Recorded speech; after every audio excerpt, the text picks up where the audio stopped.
Magandang hapon, marahay na hapon sa Gabos. Good afternoon to everyone. Sister Jessie po, shout out po sa lahat ng mga dormitorians, Rafaelians, ACI family all over the world, and ACI sisters. Okay, today is Friday, May 9, 2025. Happy Easter sa ating lahat. Hallelujah. 2 days from now, we shall be entering the 4th week of Easter, which is the Good Shepherd Sunday. Tamang-tama po ito sa tema natin sa episode na ito. Kailangan natin ang mga mamumuno na maka-Diyos, makatao, makakalikasan, makabayan. Papalapit na po ang eleksyon. That's 3 days from now. Habemos Papa. Meron na po tayong bagong halal na Santo Papa. Pasalamatan natin ang banal na espiritu na gumabay sa lahat ng mga kardinal. Habemos Papa, sa katauhan ni Cardinal Robert Francis Prevost ng Estados Unidos, na isa namang relihiyoso ng Order of St. Augustine. Ang kanyang napiling pangalan ay Pope Leo XIV. Samahan po natin siya sa ating araw-araw na panalangin na nawa siya ay puspusin ng banal na espiritu sa kanyang pagiging mabuting pastol sa bilyon na mga Katoliko sa buong mundo.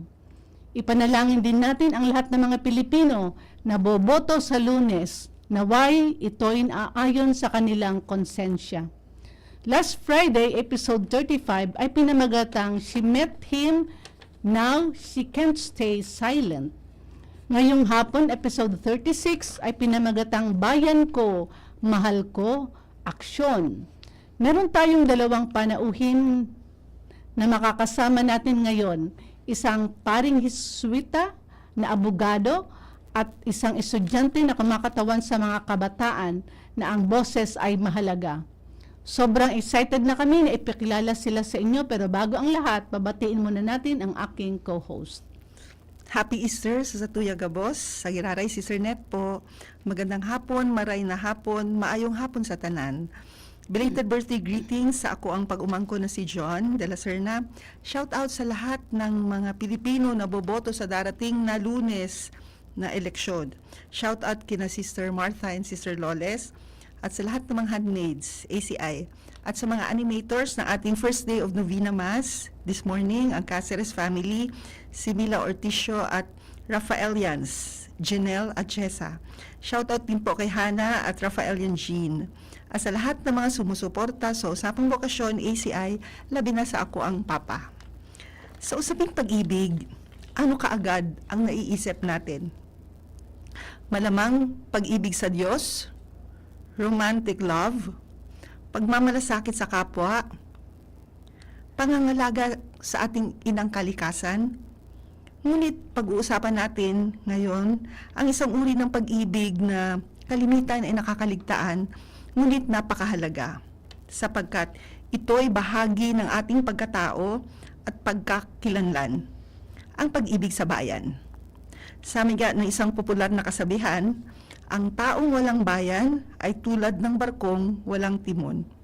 A person without a country is like a ship without a rudder. Samahan natin ang ating mga panauhin sa kanilang mga karanasan bilang Pilipinong Kristiyano o Kristiyanong Pilipino. Habang sabay-sabay tayong magdilay, paano nga ba natin tunay na pinapahalagaan ang ating bayan? Samahan niyo po kami. At ito na nga ang ating mga panauhin sa hapong ito. Welcome po and please introduce yourself at mag-shoutout na rin po. Magandang hapon everyone, maray na hapon sa Magandang lahat. hapon. Father IJ Chan Zaga, and night now assigned here in Xavier University, again the Oro City. Hello Sister Net, hello Sister Jess. Hello, Father. Father, every time we see you, we remember our age. The first time we met you, we were novices and you were a first-year legal management student sa Ateneo de Manila. And I also remember na we were joking na, oy, magpapare ito. Tapos sabi ni Kuya mo, na abogado na rin ngayon, sabi niya, hindi yan si Sir magpapare, ang ano niyan, maging Santo Papa ho, samang-tama. And then, mo Jude. So, Father, salamat sa pagpaunlak po. Malaki bagay ito sa amin. Thank you, Father IJ. Kian? Good afternoon po. So, I am Ken RB po Ken. from Malabog, Baraga, Albay. So, yun po. Good afternoon, sisters. Good Good afternoon po, Father. And to all the viewers of the DZGB, good afternoon po. And syempre, shout out po sa lahat ng mga kabataan dyan. Ready na ba kayo? Kasi ako ready na. So, yun po. Ang galing Good naman. afternoon po. Ano nga yung course mo, Ken? Public administration po. Ayun. Ang sabi mo sa akin, parang you are being prepared to become, ano nga yun, public servants? Yes po, public servant or public administrator. Ayun. Sige, thank you. So mag-start tayo kay Father IJ. Father IJ, kay ikaw man ang pare diha. So ikaw rin mo tubag ani. Pwede po niyo i-share, pwede niyo po i-share ang inyong vocation story at kung paano, anong nag-inspire sa inyo na maging abogado? You were already a priest when you started law school po, Father po. No, sige po. Thank you. So again, afternoon everyone, and especially for the listeners of DZGB. I've always struggled with trying to explain sa genesis of my vocation. Of course, I'd always say that the calling and always dependent on how and where God leads us. But my story is just nothing extraordinary. Of course, no? Just a series of one grace-filled aha moment after another that led me to deciding to join the Jesuits. I guess that's the middle of my third year in Ateneo de Manila. And I just felt something was amiss and something still, and that's still feeling that emptiness within. So I just joined the vocation seminar. And yun, from there, just one small step, one huge trusting and accompanied discernment led me to the Society of Jesus. No earth-shaking appearance of an angel or life-changing moment. No, that's just, I guess, a series of divine logic, as but maybe some would try to make sense out of it. Ganun lang po, ano. And as to being a lawyer, well, yan, mas madaling isagutin po. Kasi yan, out of obedience. So, so I was already a Jesuit, and during that time, we only had 2 Jesuit lawyers. Father Joaquin Bernas was from Bao, and then Father Art Ferrer. So since I studied legal management and I come from a family of lawyers, parang they were thinking na baka kayanin ko raw eh. So well, salamat sa Diyos, kinaya naman, sir. So here I am. So yun po. Tatlong magkakapatid na lawyers lahat kayo, Father, no?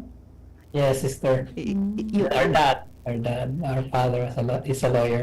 Also your dad. Yeah. We met the whole family kasi lagi sila nagsisimba noon at altar server sa kisa namin itong batang ito na ngayon ay rector na ng Jesuit community sa Cagayan de Oro. Ang galing. Salamat sa Diyos. Salamat sa Diyos. Oo, so yung kapatid mo, yung kuya mo, and then si ate, and Father IJ is the youngest po sa family. Yeah. Okay. So, what does it truly mean to love our country? Para po sa inyo, ano ang tunay na kahulugan ng pag-ibig sa bayan? Well, ano yan, sister? Ako muna o si Ken? Si Ken muna. Si Ken. Sige muna. Excited na si Ken. Kasi ready na. Representing lahat ng kabataan. Sige, Ken. Nakamute ka. Ay, sorry. Sorry po. Sorry. For me po, to love our country means you are not selfish. Kasi, a country does not only compose of one person. Di ba sa isang bansa po, hindi lang yan isang tao. So, paano po natin masabi na you love your country if isang tao lang yung minamahal mo? So, for me po, to love our country means that you love everyone. Lahat ng nasa community mo, your environment, the people, the surroundings, the laws, kumbaga, yung lahat po, you respect that and hindi ka po nanlalamang sa kapwa mo. Because when you love your country, you also love everyone. And for me, aside from the culture, aside from the language, the laws, and the government, the people, the surroundings na mahanap mo sa isang bansa, hindi lang po yun yung dapat na ating mahalin. Kumbaga, even the people, because if you love the people itself, you also love the country po. So yun po. Thank you. Okay, salamat. Sige, si Father. Thanks, Ken. What does it truly mean to love your country, or to love our country? It's a bit too complicated to answer in a nutshell. For me, like sabi ni Ken, I think it has to start by being able to accept that I am a citizen. I'm part of this country, and that as always, I should remind myself that as a part of this country, I should be part of its solution and not its problem. I have to accept first that my country, the proud that I'm Filipino. And that means accepting every Filipino regardless of whatever. So then I can start thinking out. So if I begin to be able to accept that, to see that, then I hope that I can start to think outside my immediate surrounding. My family, myself, my family, and my relatives. And begin thinking Pilipinas. So that every time something is to be decided here, I just can't think of what I'll get out of it, ano ba makukuha ko dito, but mabuti ba siya para sa ating lahat. It can't be always all about me all the time. That's, unfortunately, yun yung problema sa atin. That I like that song, di ba, na me, him, di ba? It's difficult when everything is always just about me, and when we do that, we can't even begin answering the question of country if we don't even know what that means for each and every one of us. Listening to you, parang ang bigla ko naisip is, to love our country pala is to be a Christian, to be other-centered, to be men and women for others. Ateneo. So yung ganon, yun. So, kung maging Kristiyano ka, that's one way pala of loving our country. Sige nga po. Ito yung tanong na to, kailan niyo unang na-realize na pagtanto yung pagmamahal sa bayan? Yung gano'n na, kasi Pilipino tayo nung pinanganak, so parang yun na yun. Pero yung kamawangan na, I'm a Filipino and I have to love my country. Parang may mga gano'n na realization. I don't know if you have that experience before. Well, ako, sir, as far back as I could remember, our mom, had always emphasized that. Side kasi ni Papa, all his brothers and some of our relatives, Papa's side, migrated to the US. Papa was also going to be petitioned. Tayo ni Mama. Mama had her share going out of the country, study, work for Ford Foundation. But she came back and made sure she served the country. She went back to, when we grew up in Leyte, started as a State University there, Leyte Normal, and spent 38 years until she retired. We've always had a chance to travel. Mommy would always make sure of that and see the difference. And even how the treatment can be different. That's when I began also to realize at hanggang hindi tayo umunlad bilang isang bansa, patuloy ang pagmamaliit sa atin ng ibang bansa. Your skin doesn't turn white when you land in the US or in Europe. Kayo manggi pa rin tayo, kahit anong gawin natin. As a nation, the more other people will not respect us, is to respect us. Tayo, reklamador tayo na victim of racism, at tayo mismo grabe pag makalait sa iba at sa sarili nating kababayan. Napaka-number one racist natin. Want countries to respect us. We look at countries like Singapore, pinagtatawanan noon, but now they hold the most powerful passport of the world. They can enter without visa to 100 plus countries. Vietnam, Japan. Tayo, we stagnate because our leaders just want to lord it over us, and tayo naman enjoy sa utak alipin because we don't think of our country. We just want to think mini cells, mini communities, and until we're able to think beyond that, beyond the regionalism, and begin to claim my being a part of this country, until then, kasi yun nga, back to your first question natin for what do you mean by love of country, until we're able to even articulate what country is for me, to say I love it would be hypocrisy. Yeah.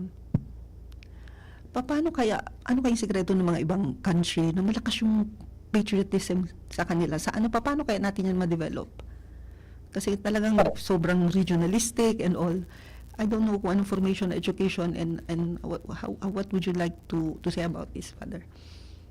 Papasagutin ko si Ken later sa question, pero just on that note, no, just allow me to give an example. Yan kasi that has always been asked. Bago ako naging pare, when I was still a theologian, na seminarian, I was part of Simbang Lingkod ng Bayan. When we were trying to do political education, yun yung tanong, bakit kaya ng ibang bansa? Hindi pa natin kaya? Of course, kaya natin. But just to give an example, during the Asian financial crisis of late 90s ba yun, or early 2000, basta the Asian crisis, the Asian crash, when they needed the reserves, Korea released parang a public announcement request, and Koreans offered their gold necklaces, their rings, their own jewelry para tunawin in order to build up their gold reserve for the country. Kailan pa kaya natin makaya gawin yan na you will give up for country? Because they thought themselves as not Tagayana ko, Tagalite ako. They thought of themselves, ako, Koreano ako. And my country needed this. I will, because it will also help me in the long run. Because we are one people. Other countries gave up their gold items in order to build the reserve. That's just to show you the mindset, and I don't think feeling ko, tinago pa natin yata yung mga gold natin para kanya-kanya eh. Thank you. Sige, si Ken muna. Yeah, Ken. Tapos babalikan natin si Father. Ken? Paano, Ken? Kailan mo na-realize na at na-appreciate na yung parang aha experience ba na Pilipino ako at kailangan ko palang mahalin yung aking bayan? Siguro po, for me, since I'm just young pa lang, and ang dami kong natutunan ngayon kay Father, actually. But based on my experience, siguro, yun yung pag nakikita mo na, sa bansang ito pala, mas marami pa yung naghihirap kaysa sa'yo. Na parang, bakit may naghihirap? Kasi, kumbaga, nandiyan na yung choices na nandiyan na yung kaya nating umahon, kaya nating makaahon sa kahirapan. Pero, bakit may kahirapan? Na parang doon papasok na kailangan pala talagang mahalin ng Pilipinas. Kasi ang dami hindi nagmamahal sa Pilipinas eh. Kasi if the persons lang, especially those in the government, if they do really love their country, of course, they will do all na para magkaroon ng sapat na mga necessities or basic goods yung mga tao. Kasi some of them talaga is hindi talaga mahal yung bayan. So, ako, I just realized na, okay, kailangan palang mahalin yung bayan kasi pag hindi mo minahal yung bayan, parang ang dami ng kawawa, parang pati ikaw mismo, if you do not love yourself, parang, okay, naninirahan ka lang dyan, but parang wala ka lang ginagawa. You just live there, but you do not love where you live. So, yun po. Thank you. So, ano kayang pwede magawa? Ano pwede natin magawa? Kasi parang ang lalim eh, yung nakaukit sa sobrang lalim na mga balakid kung bakit hindi natin magawa yung kailangan natin gawin. Yung ganun. May pwede bang magawa? Consider mo, pero naman. Diba? Especial, hope, the hope that saves. Kasi naman, again, hindi naman gusto maging negative yung pagkatapos ng session na to, parang ikot natin lahat. Parang, di ba, for me lang kasi, I think, many of us are, parang analogy ko dyan, Star, kasi parang, tumalon tayo kagad sa step 5, hindi man lang tayo nag-step 1. In terms of growth as a people, as a nation, parang tumalon tayo agad. So, because tumalon tayo to step 5, hindi tayo nakakatapak ng maayos sa realidad kasi ang 1, 2, 3, 4 hindi natin nadaanan. Parang ganun yung pananaw ko. Kasi we talk immediately of country, love of country, pero kung tanongin natin, ano bang ibig sabihin ng bansa? Mapapaliwanag ba yan ng isang grade 1 student, for example? Because if you go to the well, again, other countries, as early as grade 1, they're even being taught what love of country is. And it becomes really part of their own upbringing. Pagmamahal sa bansa.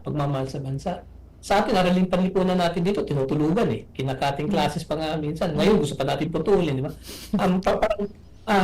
Do we even know what it means? Ako minsan, parang gusto kong tanongin talaga lang na, I mean, walang no judgment, just ask. Do we really know what we mean? Do we really know, alam ba natin pinagsasabi natin, may sinamahal kong bansa ko? Ano nga ba ang konsepto mo ng bansa? Pag ang konsepto mo ng bansa, barangay mo lang, kaya mahal mo. Pero kaya pag magbigay ka ng pera yung mayor, wala kang dalawang isip pagtanggap kasi para sa'yo, manalo man kung sino sa kanila, hindi naman kami abot, we're still gonna be poor, tanggapin ko na lang. Parang hanggat hindi natin makita beyond at makita na minsan kailangan kumirot ng konti at masaktan ng konti pag kailangan natin tingnan talaga bilang kabuuan, kailangan ko malaman ano nga bang bansa para sa akin. At wala kung hindi ko kayang sagutin yan, for me, then wala tayong napapalalim kasi wala naman tayong foundation to start with. And I guess that's for me the very alarming part of it. So, ibig sabihin, ang nakuha ko sa Father is start them young. Yung i-embed i-integrate sa curriculum. Pero minsan may mga subjects pero yung quality kung ano yung naman yung curriculum, ano naman napapalaman dun sa curriculum. Pero yun nga the fact is yung suggestion na i-integrate talaga sa mga curriculum ng yung ganun. Na yung Sa bahay, sir. Pati sa bahay, tama, Actually, sa pamilya. Mag-umpisa sa Sa pamilya, parang alam ba natin, bilang pamilya, pinag-usapan natin bayan, do we even know what we're talking about? If we talk about democracy, do we even know what that means for all of us? Parang, kung baka di ba pag nagre-research paper tayo, diretso tayo sa opinion or main point wala pa nga tayong definition of terms. So kung baga sa Bisaya, papataka na tayo ng kung ano pinagsasabi natin, kung ano lang mga kinuquote natin, pero hindi naman pala natin alam anong ibig sabihin ng pinagsasabi natin. So that's my kumbaga and that's for me where the difficulty is. Of course, that's also a big part of that needs education in our system, but also a big part of that needs also the family. Yeah. I guess this is where our faith comes in. Yeah. Because even the very catechism of our faith should already include that. I cannot love God, I cannot see if I cannot love people around me, and that's going to be my immediate family, my outside family, my Philippines. If I cannot love them, to say I love God and not love these people, it's simply hypocrisy. Sinungaling. Problema din kung siguro ipagpalagay natin na na-integrate talaga yung curriculum na yung love for country, etc. Tapos pagdating sa bahay, iba naman yung nakikita, tanggap na yung sa election, ganyan. Siyempre, mas malakas yun, mas malakas ang dating nun sa mga bata. So, witnessing man Bisaya, Bicol na ako, witnessing man paman din ang mas mahalaga. Yun. Okay, sister? It's time. Oo. Yeah. So, time check. check. Let's have a break. It's already 1:35. An oras hatod sa Indukal. Optin Lutein Capsule. Alagaan ang paningin sa tulong ng Optin. Kitang-kita ang kalusugan ng mata. Ginebra San Miguel. Gin is in. Gin to win. Gin's Tanalo sa One Ginebra Nation. Promo runs from March 15 to July 31, 2025. For DOH FDA CFRR permit number 0017 series of 2025. Drink responsibly. Seriously, Plemex. Pag may ubo o hika, Plemex agad. Basta lagundi, Plemex. Artisan Joint Supplement. Bumabagal ang galaw dahil sa joint pain at arthritis. Mag-Artisan. Plemex for kids. Mommies, agapan agad ang ubo at plemang nakabara. Pambatang lagundi. Plemex! Sa Uno Plus, kalidad na maaasahan mo. Serbisyong swak sa imo. Kung ikaw ay edad 50 pataas katulad ko, may mataas na ang risk ng panlalabo ng paningin. Mas challenging ang pang-araw-araw na gawain tulad ng pagbabasa, pagsusulat, at pagmamaneho. Ang Optin ay may lutin na maaari makatulong sa kalusugan ng mata, nilalabanan ng epekto ng glaucoma, macular degeneration at katarata. Kitang-kita ang kalusugan. Mabibili ang Optin sa mga pangunahing butika nationwide. Mahalaga ang paalala, ang Optin ay hindi gamot at hindi dapat gamitin panggamot sa anumang uri ng sakit. Liver Aid Silimarine Capsule. Ang good drinks at good food, perfect combo. Isama pa ang Liver Aid. It's liver lover, boys! Ubo ng anak? Nakababahala? Baka plema. Para dyan, Plemex for Kids ang pambato ko. Ang Plemex for Kids ay gawa sa lagundi. Tinutunaw at pinalalabas ang plema. Ginhawa para sa bata, peace of mind para kay mommy. Camille Prats Yambao po, nag-flex for Plemex. Pambatang lagundi, Plemex! Vitex Segundo L is the generic name of Plemex for kids. If symptoms persist, consult your doctor. Mommies, agapan agad ang ubo at plemang nakabara. Pambatang lagundi. Plemex! Nakahanap ka ng kabalikat sa asendo at taman ang urig mo asin mag-asenso ang negosyo. May Uno Plus na kalidad, mag-Uno Plus, mag-Uno Plus. Asa sa imong maod, serbisyong totoo, produktong garantisado. Ang Uno Plus asin urig mo, ang gabat na gusto.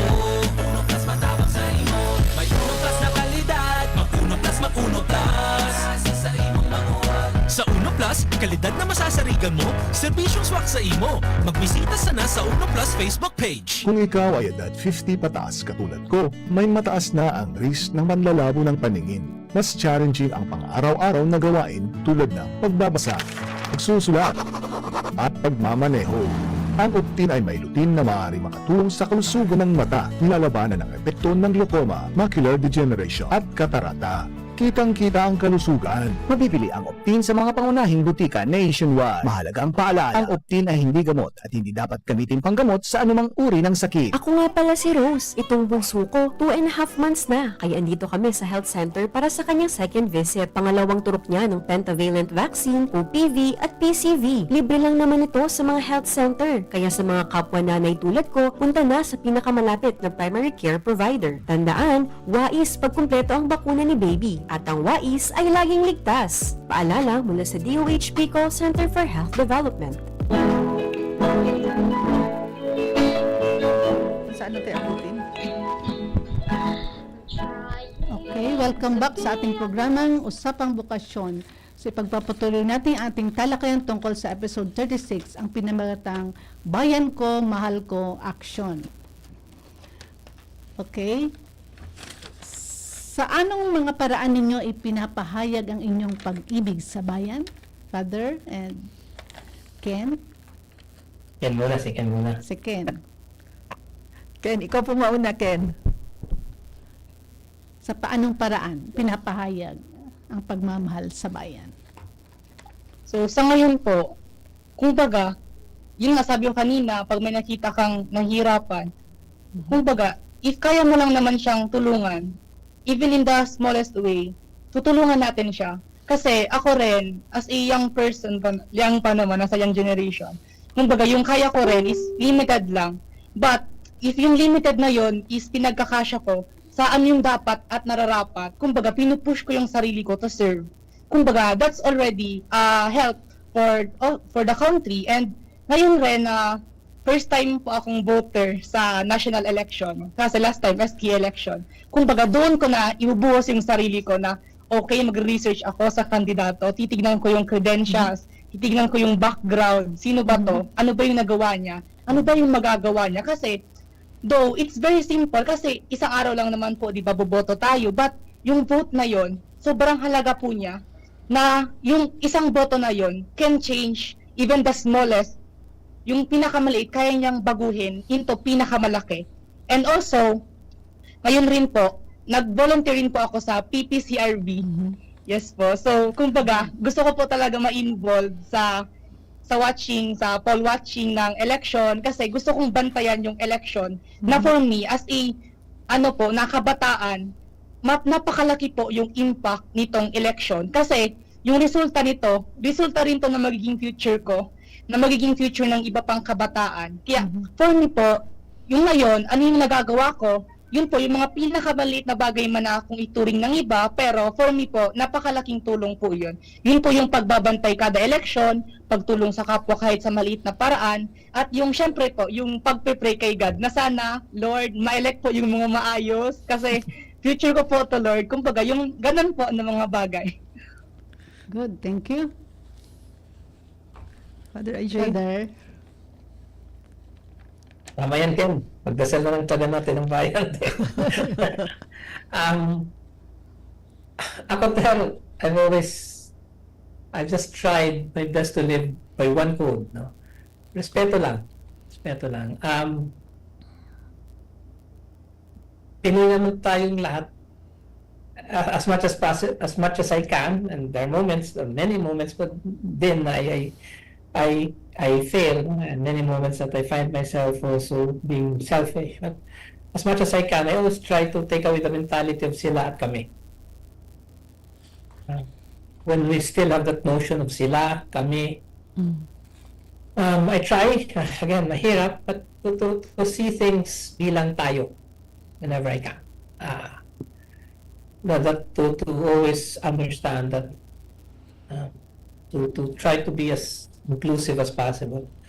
Na hindi sila o kami ba tayo.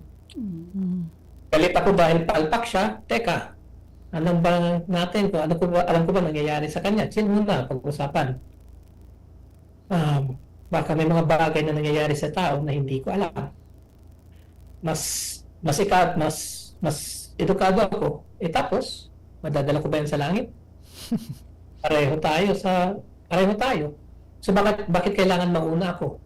Bakit kailangan ako muna sa pila? Bakit kailangan maghanap ako ng backer? Bakit kailangan entitled ako sa lahat? What for? Kasi hindi natin nakikita na sa bawat asta natin may napapahirapan tayong ibang tao. Pag walang respeto. When we cut lines, simple things. Kita mo na may mga tao na may, for example, sasakyan, nakita mo na may mga nakasunod sa iyo, pero hihinto ka kasi papababain mo yung sakay mo. Wala kang pakialam, inconvenience ka na ng ibang tao. Parang malilit na respeto na hindi naman mawawala kung pwede ka naman tumabi, di ba? Wala namang mawawala kung pagbigyan mo yung sa kanto, yung may naunang umabot sa kanto, makakarungot ka para lang mauna ka. Bakit? Mawawala ba yung daan sa harap mo? Kaya parang sa aeroplano or sa bus, pag hinto, lahat gustong maunang lumabas. Teka lang. Hindi naman mawawala yung tali yan. Hindi naman mawawala yung airport eh. Parang, kumbaga, the little things, alam natin, gusto natin mauna. Gusto ko mauna. Gusto ko, that sense na malamangan ko yung kapwa. At hindi natin nakikita na hindi lang isa o dalawang taon, lahat tayo na inconvenience. Napapahirapan natin ng kapwa. And until we're able to, as much as possible, di ba, parang malilit na respeto lang. Parang it goes a long way. Hirap pa rin gawin, pero So, ang pagmamahal ba sa bayan ay isang moral na tungkulin? Tapos, paano yung separation of the church and the state? Anong opinion nyo doon? Yun. And saan nag-intersect ang pananampalataya at saka ang pagiging makabayan, pagmamahal sa bayan? Sir, we cannot be truly Catholic Christians if we are apathetic Filipinos. That's a contradiction. And honestly, pet peeve ko yan. When I looked at that question, natatawa ko. Pet peeve ko yan talaga yan, sir, as in, dyan ako, medyo napipindot ako when that term is used, na separation of church and state. That's a phrase abused by lawyers, twisted by politicians, and used wrongly by people na pa-expert, sobrang mali naman pag-intindi. Because, and dahil din ng iba, madali maniwala, because again, tayo gusto lang natin paniwalaan kung anong gusto natin paniwalaan. Sasegue lang ako konti before I go back to sir. Ang ganda nung isang nakita ko sa Facebook na interview na nagdidebate yung isang vlogger at saka isang professor sa UP Las Bañas. Tapos kasi dinano nila, bakit ka nagbibigay ng mga ganyang fake news? Tapos ang ininsist ng vlogger, bakit? Mali ba magbigay ng opinion? Bawal ba magbigay ng opinion? Binanatan siya ng professor na hindi bawal pero mali. Hindi bawal magbigay ng opinion pero mali pag ang opinion mo based sa false news, sa fake news. Mali. Hindi bawal pero mali. Ang ganda ng distinctions there. Kasi yun din sa atin, ang dami sa atin biglang, di ba? Nakulong si PRRD sa ICC, ang dami naging international law experts, paski hindi abogado. Namatay si Santo Papa, ang dami naging expert na kardinal kahit hindi pare. Di ba? Ang galing. Biglang maraming gumagaling sa atin. Di ba? And that's really been very difficult. And in a simple way, I'll try to explain it. When you talk of separation of church and state, that is a principle that can never be used against the church. That is a doctrine that is always against the state. That is a principle, and that is established principle. That when you talk of separation of church and state, it is never a prohibition against the church, but a full prohibition against the state. That the state cannot prioritize, that the state cannot favor one religion over another, that the state cannot stop our practice of our faith, that the state cannot intervene in what we do as we practice our faith. The state cannot stop us from professing our faith. The state is not allowed to encroach into our very being Catholic Christians or Muslims or whatever religion that we are part of. That prohibition is only against the state. And on the part of the church, as Pope Francis would say, I cannot be Catholic Christian if I am not political. Because who are the people I need to express my love of neighbor for, if not, first of all, my country? So, I have to be able to engage myself politically if I want to be truly a proper Christian. I have to be political. Ang problema kasi sa atin, pag sinasabi natin political, nagiging allergic ang tao. Isip ka agad ng tao, ang politika, ang dumi ng eleksyon. But election is only a tiny part of an entire political system. And that also now becomes the difficulty. All of us, go out, we go all out during elections.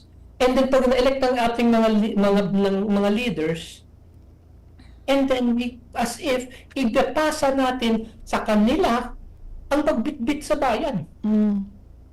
For me, that's when we lose everything. Election is only a tiny bit of our citizenship role as Filipinos.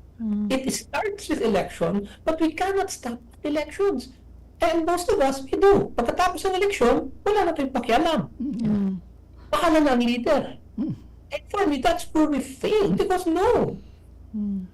we've elected, kawawa naman yung mga leaders natin. Binoto natin, tapos sabihin natin, ikaw ba naman patakbo ha? Bitbitin mo yung problema ng buong bayan. Di syempre, kung ako naman leader, ganun pala, o sige. Di magpakasasa rin na muna ako. Because, as if for us, that's the thing, and the dirt and the problems of election, we think that's the only thing that's political, and we stop there. We have not educated our people to say, when I say I am political, hindi yan bibig sabihin na nagkakampi ako. What? Pagiging political is kailangan kong makialam sa pagpaunlad ng bayan. Kasi yung bayan na to, binigay ito sa akin ng Diyos ko. Hindi ako sinabihan ng Diyos na tulungan mo ang afterlife. Ang sabi ng Diyos sa akin, tulungan ko ang buhay ngayon ng mga tao ngayon dito historically. And I have to do my part beyond election to be able to make sure that the common good and the human dignity of each one is always protected, no matter whoever is there in position or what. All of us need to know we have a role to play. At yan yung parati natin nakakalimutan. Buhos pagdating 6 months before election, 1 day after election, back to regular programming. Patay tayo dyan. Yan yung... And the real fight to try to make a nation succeed is always not before election, but after. Sana, Father, maraming makarinig sa itong anong talagang ibig sabihin ng separation of state and church. Kung ano talagang totoong meaning. Kasi pinaglalaroan. Tapos sariling interpretasyon. Sige po, sister. Election. Ano po ang pananaw ninyo sa eleksyon bilang isang pagmamahal, isang exercise ng pagmamahal ng bayan? And then, paano natin mahikayat na maging mas makahulugan at aktibong pakikilahok ng mga mamamayan sa darating na eleksyon? Ken, first time voter.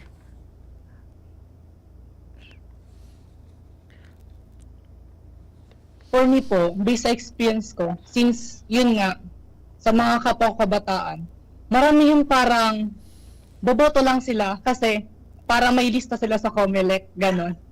Reality po ng ibang kabataan. Yung iba naman, parang nagpalis lang sa COMELEC pero like yung iboboto lang po nila, yung sobrang kilala lang talaga nila, na parang ang kumbaga, ang datingan, basta makaboto ka, basta hindi ka mawala doon sa lista ng COMELEC, basta registered voter ka. Yun po kasi nangyari, kasi parang may participation naman kung tutuusin, pero wala talaga yung sense ng participation. So for me po, parang it's time to educate the youth, kasi hindi po lahat ng kabataan ngayon interesado po sa politics, na sabi po kanina ni Father na, di ba, to be political is like also being involved, loving your country. So sila parang wala lang, and that's the problem po na nasa kabataan ngayon, na parang as one of the kabataan, nalulungkot po ako na pag may nakakausap ako minsan na may naisip na ba kayong boto? So yun na. Kung sino na lang yung kilala diyan, kung sino yung sikat, yun na lang.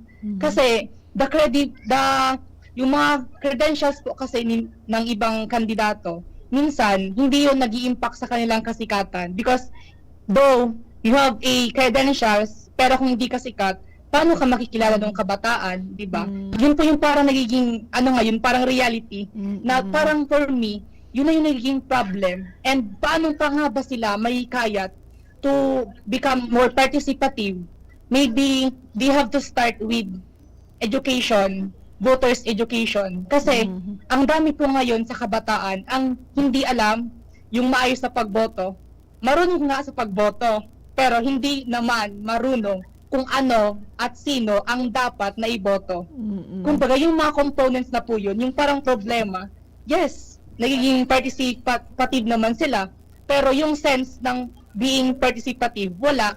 So for me po, siguro as a youth po, kailangan, baka ito na yung time na, okay, let's go na as one of the youth, let's change this. Kumbaga, baguhin na natin yung sistema. Yung ganun po. Manawagan ka nga, Ken, sa mga kapwa mo kabataan, anong wish mo sa kanila? Manawagan ka ngayon. Short lang. Nagkakataon mo na. Sige. Paano ba bumoto ng maayos? Sige po. So, sa mga kapwa kabataan ko dyan, alam nyo naman, di ba, na yung boto nyo ngayon, boto yan, hindi lang yan para ngayon, para yan bukas. Kaya pag binaliwala mo ang boto mo ngayon, o kung sino-sino lang yung binoto mo ngayon, bahala ka, bahala tayo, damay-damay to. Di ba yung bukas, paano na? Kaya ako, nananawagan ako sa lahat ng kabataan na please lang, please, mag-isip po tayo. Na kasi yung nakasalalay dito, hindi yan para sa kandidato. Hindi lang yan sa mangyayari pag naupo na kaagad yung kandidato. Mangyayari yan sa effect na iiwan o na magiging, kumbaga, mangyayari pag naupo yung kandidato na yan, hindi po to lang para sa atin, hindi lang yan para sa'yo, para po ito sa lahat ng kabataan. Kasi manaliksik po, no? Kasi ang daming mga credible na mga candidates, ang problema hindi kilala ng mga kabataan. Yan, okay. Father, sumagot ka na po. Kasi may follow-up ako. Father IJ, may sasabihin ka po ba? Kasi meron na akong itatanong sa'yo, yung tungkol doon sa tumatanggap ng bigas, pero tsaka kung ano-ano pang mga bagay-bagay dyan, and then sinasabi nila na, anyway, okay lang yun, pera naman natin to. Anyway, ang iboboto pa rin naman namin is yung conscience vote, yung kung ano yung nasa konsensya namin, parang gano'n. So how would you like to comment on this, Father IJ? Hi, sir. Sorry, medyo naging choppy from my end. We were talking about, yung vote buying. Yeah. Vote buying. Anong comment mo doon? Hindi naman daw nila iboboto sila, di okay pa rin daw. Pera naman daw nila yon. Opo. Ako, sir, ang concern ko kasi ako sa vote buying, ang concern ko always kasi, sir, whether you like it or not, paski malaman nila hindi, alam ko na tumanggap ako. Alam ko na ang konsepto kasi ng vote buying, maski sabihin ko pa pera ko yan, ang insulto diyan, ang tingin sa akin nung parang laking insulto sa akin nung nagbigay ng pera sa akin, kasi pagtingin niya sa akin commodity lang na pwedeng Bayaran. hindi tao ang pagtingin sa akin. Yun yung for me, and it's very frustrating kasi parang ang daming tama sabi na tatanggapin ko na parang minsan hindi na ba natin alam kung nagbibigay ang pera ng mga kandidato, it's not so much the money na binibigay, pero kung ano ang pagtingin na nila sa atin. Na tayo, kaya lang pala. Hindi taong pagtingin sa atin kung hindi commodity. Na nila bilhin. And yun yung ano ko na hindi. That's one. Para sa regardless if I would vote according to what they give me for or not, hindi ko pwede gamitin lang ng excuse sa pera ko yan. Kasi hindi naman yun yung point eh. Yung point is, when I receive that, kahit hindi ko binoto yung kandidato, pag nanalo yan at mag-corrupt sila, sasabihin nila, binayaran ko kayo. Entitled kami na bawiin lahat ng binayad namin. Where do you think at kukunin ng mga kandidato yung pera ibabayad sa atin? Galing din naman ng kabang na bayan. Precisely. Pero, talagang kakamkamin nila yan pagkatapos. Babawiin nila yan. Kukunin nila yan. Who's detriment tayo? And beyond that is yun nga, na we propagate a culture na parang indirectly hinahayaan natin na hindi tayo nakikita nila bilang tao, kung hindi nakikita tayo ng bilang bayaran o makikita tayo bilang commodity na may presyo, na parang tayong lahat may price tag. Yan yung masakit because that diminishes so gravely our dignity as human beings. So it's dehumanizing without them knowing it. Talaga. Pero syempre, ang mga hirit din, syempre, difficulty sasabihin ng marami, hindi naman nakakain ang dignity eh. So, kailangan namin ito ngayon eh. And, it's really very difficult because hindi naman nakikita, kasi ang difficulties there, diba? Parang kahit sinong iboto mo, lugmok pa rin ako sa kahirapan. So, until we're able to see that if you're able to elect good leaders at nakikita mo na magkakaroon talaga ng change, hindi makakakita lampas sa sarili ang tao. I mean, that's what, for me, personally, that's what Pasig was able to do. That's what Vico was able to do. Na parang sa kanya, nung napakita niya na pag buboto kayo ng maayos, kung maayos talagang liderato, makakaramdam kayo ng pagbabago. So, tayo parang lunod tayo sa kapalpakan eh. Kumbaga, sanay na tayo sa kapalpakan eh. So, pag hindi na natin alam anong feeling, paano kaya kung magaling na leader? Diba? yeah. Parang hindi na natin makita yan eh, kasi for the longest time. Yeah. Alam mo, Parang Father, Di ba? May alam akong mga kandidato na nanalo, hindi nagbigay. That's why saludo ako sa kanila. Kundi nakita na gumagawa sila ng kabutihan. Kaya hindi May mga kandidato na walang pera, hindi nagbibigay, pero nananalo. So, saludo po ako sa kanila. Oo.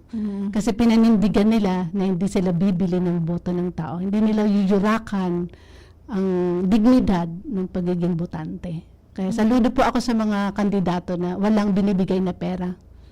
They risk kasi alam nila na ang tao sisilaw pa rin sa pera. Pero they risk, Kaya saludo po ako sa kanila.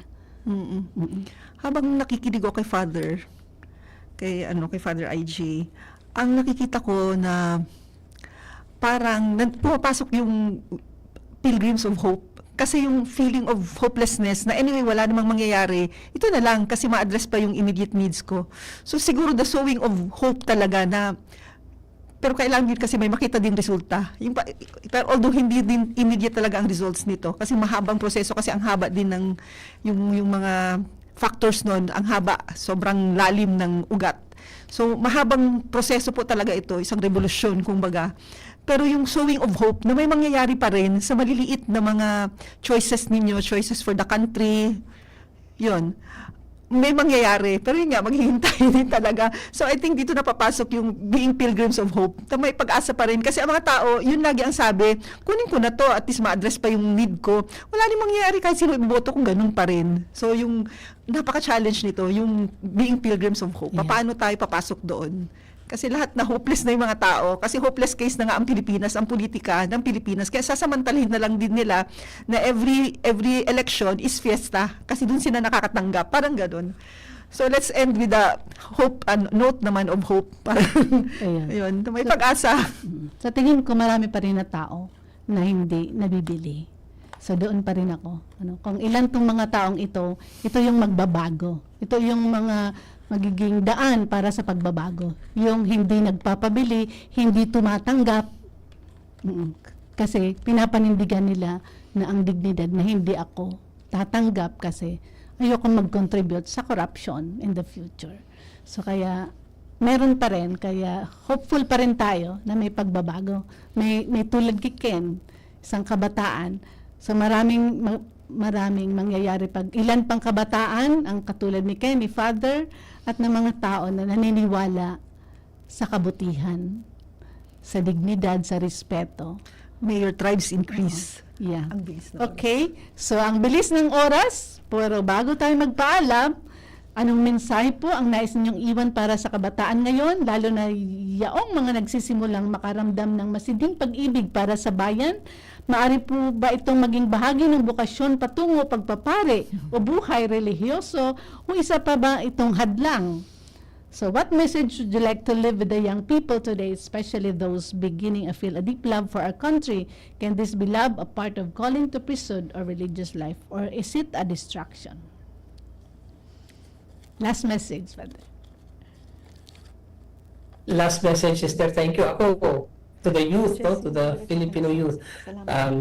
As you said, Sister, if parang pilgrims of hope, nakikita ko si Ken, alam ko na may mga tao, may mga kabataan tulad nila. Yeah. Hindi tayo pwede mawala ng pag-asa para sa kanila at kasabay nila, kailangan din ng kasangga nila. Kaya we're still very hopeful. And for my message to the young, for me, let love move you. Let Caritas Urget nos. Let love move us. Love never gives up. Yeah. So we cannot give up. And to translate that into action, parang I'm really hoping that you understand simply even from a Catholic, or especially from a Catholic Christian perspective. I always go back to that comment na how can I love God who I cannot see if I cannot even love people I see every day? So if I want to be truly a person of faith, that I can say my faith is deep, I have to begin loving people, and the pinaka-immediate na people ko ay ang kapwa ko Pilipino. Kung gusto ko talaga magmahal ng malalim sa Diyos, and the priestly religious life is a call to love, a call to shepherding, a call to accompaniment. And that can only happen if I engage, if I risk, see beyond myself, and see a world, a people that needs also my engaging, my accompanying. So it is not a distraction. It is actually a beautiful intersect of faith and citizenship. No? To be a good Filipino is to be a good Catholic Christian. To be a good Catholic Christian is to be a good Filipino. Amen. Ayan. Ken, Ken. your message, last message.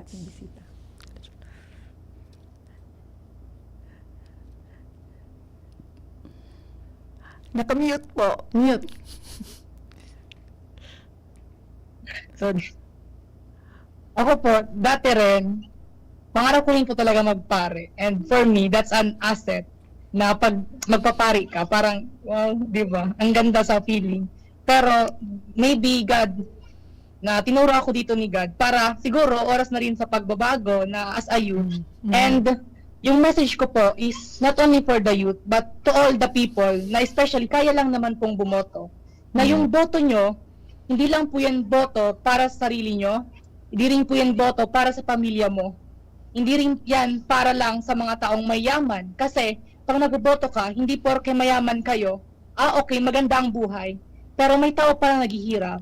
Kaya yung boto natin, hindi lang yan para sa'yo, para rin yan sa mga manggagawa, sa mga magsasaka, sa lahat ng nakatira dito sa bansa. Yung boto natin, para ito sa lahat. And kung ilalagay natin si Jesus sa ating boto, for sure, magiging maganda yung resulta at magiging successful. Kasi Jesus is love. And yet that's the problem in voting, especially sa mga kabataan. Na nalilimutan natin si Jesus sa pagboto.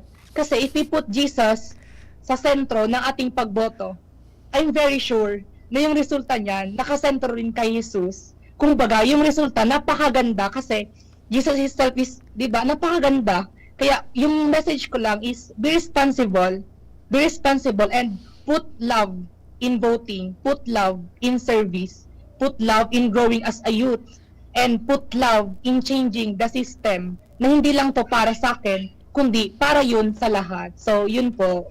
Okay. Amen.